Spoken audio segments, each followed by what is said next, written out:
Durant la dynastie des Han en Chine, il existait un proverbe qui dit « Les femmes n'ont pas de talent qui ne soit une vertu ». Il est interdit aux femmes d'aller à l'école et de participer à l'examen des élections. Le jour de la publication des résultats des examens arrive. Le père de Zhou Yingtai pousse un soupir sous le coup de l'émotion en regardant l'affiche des résultats et dit qu'il aurait voulu avoir un fils comme le premier du classement. Pourquoi tu viens ici? J'ai envie d'aller à l'école. Moche. Je voudrais apprendre les connaissances comme lui. Toi? Oui. Je me casse sous de tout le monde garçon.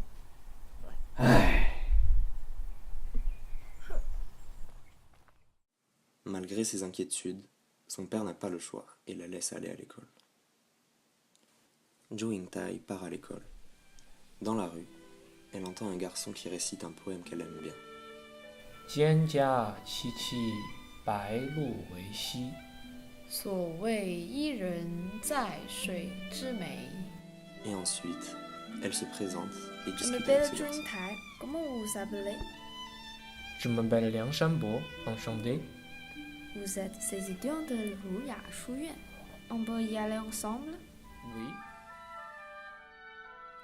Ils bavardent et se découvrent des goûts similaires.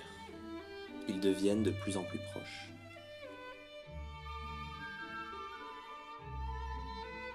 Ils travaillent ensemble et jouent ensemble. Soudainement, Zhou Yingtai veut aller aux toilettes, mais elle est nerveuse. Je n'ai plus envie. Elle part à toute hâte et trébuche. Liang Changpo lui donne la main et touche sa poitrine avec insouciance. Il continue à réciter de la poésie, admirer le pont et l'eau courante, se promener dans les bambous, comme si rien ne se passait. Un jour, Zhou Yingtai et Liang Shangbo sont en train d'étudier les savoirs confucéens. Qui est-ce? Ma Wensai vient. Liang Shanbo.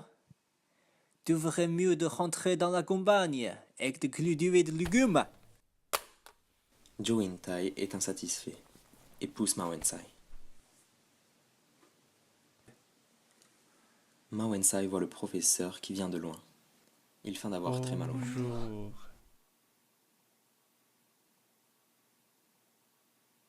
Et alors, Zhou Yingtai est puni par le professeur, qui lui demande de s'agenouiller. Je ne veux pas t'impliquer. Rentre. Tu es puni à cause de moi, je dois t'accompagner.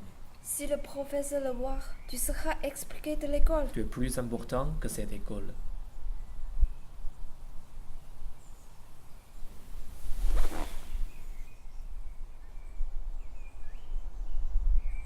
Yingtai, Yingtai, Yingtai, Yingtai, Qu'est-ce que tu fais? tu as l'air d'une fille. Simon m'en a échappé. Ne fais pas attention à ce que je dis. On ne plaisante pas avec ces choses-là.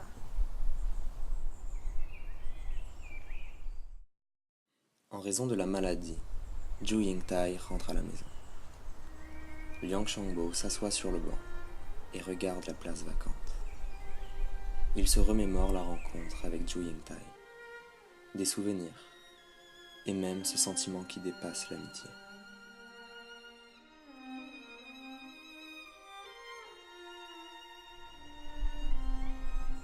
Sur ce, Liang Changbo décide de lui rendre visite.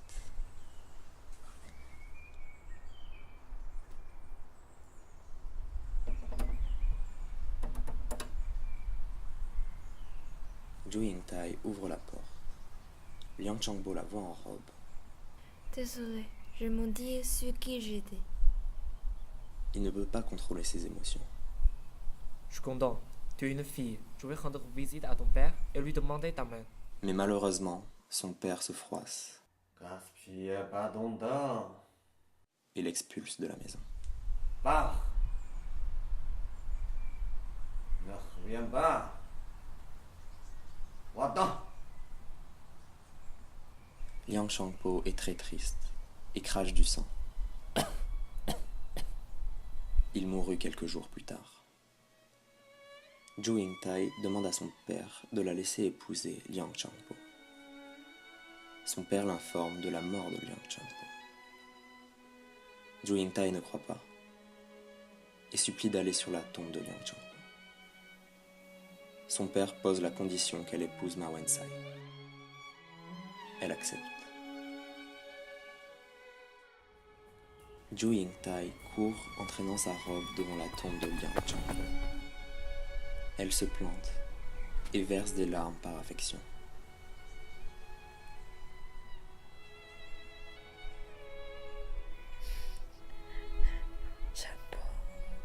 Shampo, je t'aime.